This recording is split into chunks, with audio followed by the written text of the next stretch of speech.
கல்வியே மிகப்பெரிய ஆயுதம். அந்த கல்வியின் அடிப்படையில் கட்டமைக்கப்பட்ட தேசம்தான் ஒரு மிகப்பெரிய எழுச்சியை, மிகப்பெரிய வெற்றியை பெறும் என்று சொல்லி இந்தியாவினுடைய முதல் கல்வி அமைச்சர் மௌலானா அபுல் கலாம் ஆசாத் அவர்களின் பெயரினால் SDP கட்சி தொடர்ந்து விருதினை வழங்கி கொண்டிருக்கின்றது. அந்த மௌலானா அபுல் கலாம் ஆசாத் அவர்களை பொறுத்தவரை இந்தியாவினுடைய முதல் கல்வி அமைச்சர், இந்தியாவினுடைய கல்வி தந்தை. அந்த மகத்தான உயர்ந்த விருதை பெறக்கூடிய சிறந்த ஆளுமைக்கான காணொளி இதோ உங்கள் முன்னால். புனித மக்காவின் மண்ணில் பிறந்து பாரத தாயின் தியாக சிற்பியாய் வளர்ந்து காங்கிரஸ் பேரியக்கத்தின் இளம் புயலாய் வீசி விடுதலை இந்தியாவின் முதல் கல்வி அமைச்சராய் அறிவு புரட்சி செய்த மாமனிதர் மௌலானா அபுல் கலாம் ஆசாத். அவர் விதைத்த விதைதான் 1951 முதல் தொழில்நுட்ப கழகம் IIT காரக்பூர்.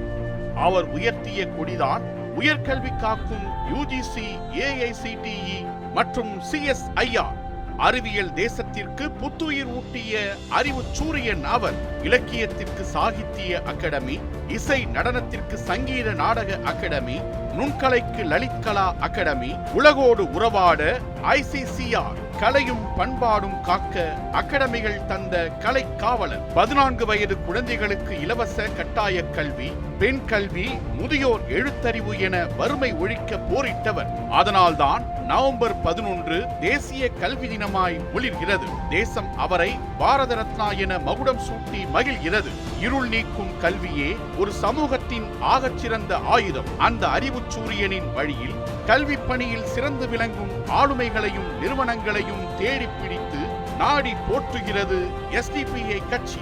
பெருமையோடு ஆண்டுதோறும் சமர்ப்பிக்கிறது கல்விக்கான தமிழ்ச்சுடர் விருது. இவ்வாண்டிற்கான மௌலானா அபுல் கலாம் ஆசாத் தமிழ்ச்சுடர் விருது பெறும் ஆளுமையை திரையில் பார்க்கலாம்.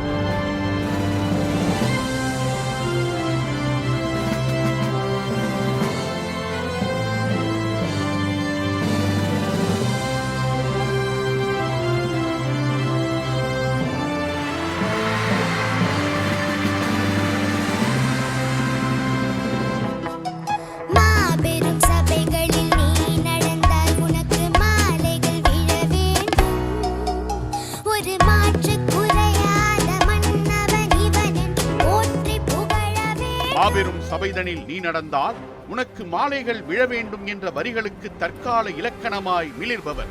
கற்பித்தலின் கருவறையில் பேரன்பின் திருவிளக்காய் எந்நாளும் கற்பனைக்கு எட்டாத கவனம் கொண்டவர். களமாடும் சாதனைகளில் சரித்திரத்தின் நளினமாய் எங்கும் களங்கமில்லா நயம் படைத்தவர். கனிவினில் வற்றாத ஜீவநதியாய் வையகம் காக்கும் கனிவான தாயுள்ளம் கொண்டவர். ஒரு மாபெரும் கல்வி சாம்ராஜ்யத்தை அசைக்க முடியாத அஸ்திவாரமிட்டு படைத்த சிறந்த கொடையாளர் டாக்டர் JPRின் அருமை திருமகளாய் தந்தையின் வழியில் விளிம்பு நிலை மக்களுக்கும் தரமான கல்வி சென்றடைய சிந்தையில் ஏந்தி உழைப்பவர். பெண் தொழில் முனைவோர் குறித்த ஆழமான ஆராய்ச்சிக்காக சென்னை பல்கலைக்கழகம் வழங்கிய முனைவர் பட்டம் பெற்று பேரங்களை தகர்த்து பேராற்றலோடு பிரபஞ்சமாய் இயங்க முடியும் என்று தன் பேரன்பு செயலால் நிரூபித்தவர்.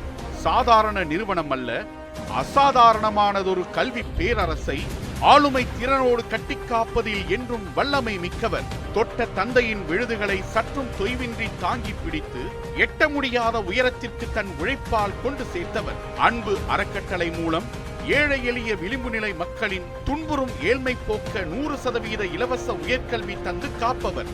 அரசு பள்ளி மாணவர்களுக்கான திறன் மேம்பாட்டு திட்டங்கள் தந்து 21 பஞ்சாயத்து பள்ளிகள் மற்றும் 7 கிராமங்களை தத்தெடுத்து உரசு கொட்டும் உள்நாட்டு போரினால் வாடிய ஏமன் நாட்டு மாணவர்களின் கண்ணீர் துடைத்த கரமுடையவர். பெண்களின் ஆரோக்கியம் மற்றும் மனநலம் காக்க மலிவு விலையிலும் இலவசமாகவும் சானிட்டரி நாப்கின்கள் வழங்கும் பிளஸ்ட் டு ப்ளீட் திட்டத்தையும் குழந்தைகளின் மனநலன் காக்கும் மை ஹாப்பினஸ் திட்டத்தையும் முன்னெடுத்து பெண் மேம்பாட்டு பிரிவு மூலம் எளிய பெண்களின் பொருளாதார சுதந்திரத்திற்கு வழிகாட்டியவர். மண் மேம்பாட்டின் மீது கொண்ட பேரார்வத்தால் மாதந்தோறும் 100 மரக்கன்றுகள் நட்டு விண்முட்டும் 30க்கும் மேற்பட்ட ஆதரவற்றோர் இல்லங்களின் தினசரி பசி போக்கும் அன்னபூரணியாய் விளங்குபவர்.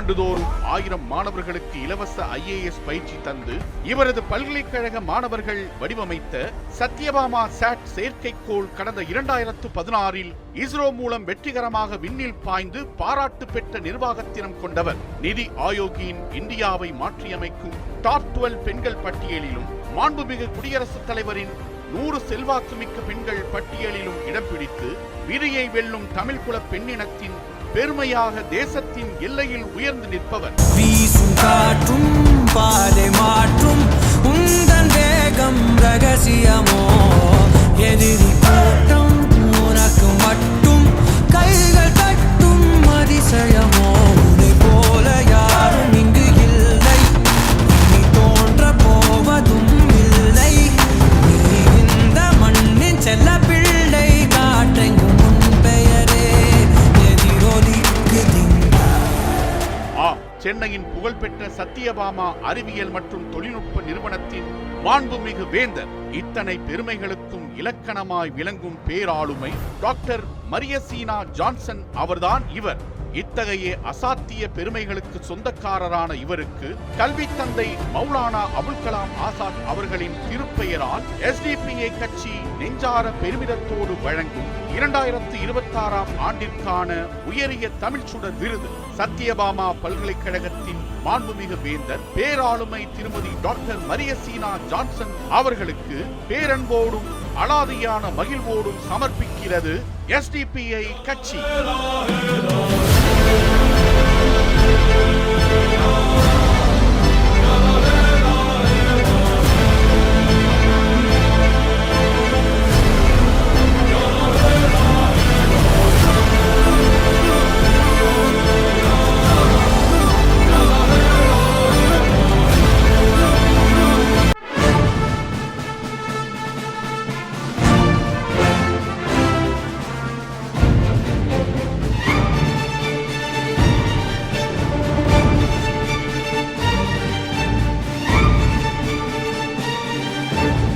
எல்லோருக்கும் வணக்கம்.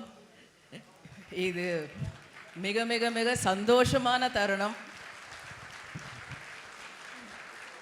நான் பல விஷயங்கள் பேசணும்னு வந்தேன். ஆனால் மக்கள் திலகம் புரட்சி தலைவரை பார்த்த உடனே பேசினதெல்லாம் மறந்து போச்சு. ஏன்னா எனக்கு பேர் வச்சதே மக்கள் திலகம் புரட்சி தலைவர் தான். அன்பு நிலா அப்படின்னு எனக்கு பேர் வச்சாரு. ஆனால் இந்த விழாவில் நான் இன்னைக்கு BS அப்துல் ரஹ்மான் ஐயாவோட குடும்பத்தோடு இருந்து நான் இந்த விருதை வாங்கும் போது மிக மிக மிக பெருமை அடைகிறேன். ஏனென்றால் அதை நான் சொல்லலாம் என்று வந்தேன். நம் வள்ளலுக்கே வள்ளல் செய்தவர் ஐயா அவர்கள். அதனால் சத்யபாமா நிகர்நிலை பல்கலைக்கழகமாக அறிவித்த போது முதல் பட்டமளிப்பு விழாவில் ஐயாக்கு தான் என் தந்தையார் கௌரவ டாக்டர் பட்டம் விளங்கி இன்று முதல் அவர் நினைவாக எங்கள் நிறுவனத்தில் BS அப்துல் ரஹ்மான் ஐயா அவார்டு இன்னும் 26 வருடங்களாக இருந்து கொண்டு இருக்கிறது. நான் இந்த விழாவுக்கு வருவதற்கு காரணமே இதோ சகோதரரின் அன்பு தான். அன்பு என்றைக்கும் ஜெயித்துவிடும். அண்ட் ஒரு அரசியல் அமைப்பின் வாங்குற முதல் அவார்டு இந்த அவார்டு தான். இது இந்நேரத்தில் நான் நோபல் ஸ்டீல் ஷாகுல் அமீத் அவர்களையும் என் அன்பு சகோதரர் ஜாகிர் ஹுசேன் அவர்களையும் என்றைக்கும் ஒரு கணமும் என்னை கவர தவறாமல் இருக்கும் என் கணவருக்கும் இந்த அவார்டை நான் சமர்ப்பிக்கிறேன். இங்க பிள்ளைகள் பெண்மணிகள் எல்லோரையும் பார்க்கிறேன். பிள்ளைகளே, இந்த விருது வாங்குவதற்கு எல்லோரும் விருதுவாக மேலே வருவாங்க. சிலர் கீழே நின்று அதை ஆரவாரம் செய்து அதை சந்தோஷப்படுத்துவார்கள். இரண்டுக்கும் ஒரே வித்தியாசம்தான், அவ்வளவுதான். நீங்கள் சாதிக்கணும் என்று நினைத்தால் எப்பொழுதும் ஒரு பாட்டை நினைத்து கொள்ளுங்கள். நாடென்ன செய்தது நமக்கு என்ற கேள்விகள் கேட்பது எதற்கு, நீ என்ன செய்தாய் அதற்கு என்று நினைத்தால் நன்மை உனக்கு. அப்படி ஒரு நினைப்பு இருந்தாலே எல்லோரும் சாதித்து வந்து விடுவீர்கள். ஏனென்றால் நம் நாட்டிற்கு நாம் செய்யாமல் வேற யாரு செய்வார்? இந்த சந்தோஷமான தருணத்தில் நான் அன்பு ஃபவுண்டேஷன் 20 வருஷமாக அதை நடத்திட்டு இருக்கிறேன். 20 ஃபவுண்டேஷன்ஸ் மூலயமா அன்பு ஃபவுண்டேஷன் ஸ்காலர்ஷிப்னு சத்யபாமா பல்கலைக்கழகத்தில் ஒவ்வொரு வருடமும் 500 மாணவர்களுக்கு இலவச கல்வி, அவங்க நினைப்பும் படிப்பை படிக்கிறார்கள். இந்த வருஷம் அது 20வது வருஷம். அதனால ஒரு 100 சீட் அதிகப்படுத்தி இந்த வருஷம் 600 சீட்டை நான் கொடுக்குறேன். அதில் எங்கள் அப்பா மறைந்து இது 10வது வருடம். 2016 அவர் மறைந்தார். அந்த வருடம்தான் மாணவர்களால் செயற்கைக்கோள் முதல் நிறுவனம் செயற்கைக்கோள் அனுப்புனதே சத்யபாமா பல்கலைக்கழகம் 2016. அந்த செயற்கைக்கோள் அனுப்புவதற்கு இஸ்ரோவிடமிருந்து அழைப்பு வந்தது. யாரெல்லாம் இந்த விழாவிற்கு வருவீர்கள்? என் தந்தை எனக்கு கால் பண்ணி நீ போமா அப்படின்ட்டாரு. நான் சொன்னேன், அது நம்முடைய கனவு, நம் நிறுவனம் முதலில் அந்த செயற்கைக்கோளை ஏவுகிறது, நாம் தான் செல்ல வேண்டும், பிரதம மந்திரி வருகிறாரா, நாம் எல்லாம் செல்லானா, உன் பேரில் அந்த பாஸ் எடுமா அப்படின்னாரு. இது மே மாதம் நடந்துட்டு இருந்தது. சண்டை அப்பாவுக்கும் பொண்ணுக்கும் எப்பயும் அது ஒரு செல்ல சண்டை, அது உரிமையான ஒரு சண்டை. அது எப்பொழுதும் நடந்த உடனே சரி, நான் என் மனதை தந்தை சொல்லை தட்டக்கூடாது என்று எப்பயும் வளர்க்கப்பட்டவள். ஏனென்றால் என் தந்தை எப்பொழுதும் சொல்லியிருக்கிறார், நல்லது செய்கிறவர்கள் மற்றும் கிட்ட மாத்திரம் நல்லவங்களா நடந்துக்காதீங்க, உங்களை அவமானப்படுத்துறவங்க கிட்ட கூட நல்லவங்களா நடந்துக்கோங்க, அதுவே போதும், நீங்கள் வாழ்க்கையில் உயர்ந்து போயிடுவீங்கன்னு. அதனால் அந்த பாஸ் வந்து கையில் நான் மரியசினா ஜான்சன், டாக்டர் மரியசினா ஜான்சன் பார்க்கும்போது ஒரு வாரத்தில் என் தந்தை தவறிவிட்டார். ஆனால் அந்த லான்ச்சை பார்க்கும்போது, அந்த லான்ச் என்னைக்கு நடந்ததுன்னா என் தந்தை இறந்து 3வது நாள், அதாவது அவருக்கு எல்லாம் காரியம் செய்து 3வது நாள். அப்பொழுது என் கணவர் செய்தார், இதை நான் பார்த்து கொள்கிறேன், நீ சென்று இஸ்ரோவில் சென்று உன் தந்தையின் கனவை பார்த்து நில் அப்படின்னு சொன்னார். அப்போ ப்ரெஸ் எல்லாம் என்கிட்ட கேட்டாங்க, அப்பா இறந்ததுக்கு ரொம்ப வருத்தம் தெரிவித்தாங்க. நான் சொன்னேன், என் தந்தை இறக்கவில்லை, ஸ்டூடெண்ட்ஸ் அனுப்புகிற சேட்டலைட்டுக்கு ஆர்பிட் செக் பண்ண போயிருக்கிறாரு, அதனால் அந்த ஆர்பிட் அப்படியே ஸ்ட்ரெயிட்டாக அது சக்ஸஸ்ஃபுல்லாக. அன்னிலேருந்து ஒரு வாரத்தில் பிரதம மந்திரியையும் பார்த்தேன். அன்று தான் நான் பிரசிடென்ட் ஆஃப் இந்தியா கிட்ட டாப் 100 உமன் அச்சீவர்ஸ் அவார்டும் 2016 வாங்கினேன். அண்ட் இன்றைக்கு அப்பா இறந்து 10வது வருடத்தில் எங்கள் நிறுவனம் இந்தியாவில் இருக்கிற ஐஐடிஸ், ப்ரைவேட் யூனிவர்சிட்டிஸ் எல்லாத்துலேயும் டாப் 50 இன்ஸ்டிடியூஷன்ஸ்குள்ளே 10 வருடங்களாக வந்து கொண்டிருக்கிறது. ஆனால் அதை விட பெருமை, என் நிறுவனத்தில் 75% உமன் ஆர் ஒர்க்கிங், 80% லீடர்ஷிப்பும் உமன் தான் இருக்காங்க லீடர்ஸாக. So it is a woman university which is இந்த டைனமிக் லீடர்ஷிப் ஆஃப் மை கணவர். நாடென்றால் முன்னோடியாக இருங்கள், உன் நாட்டுக்கென்றால் முன் நில்லுங்கள். ஜெயஹிந்த்.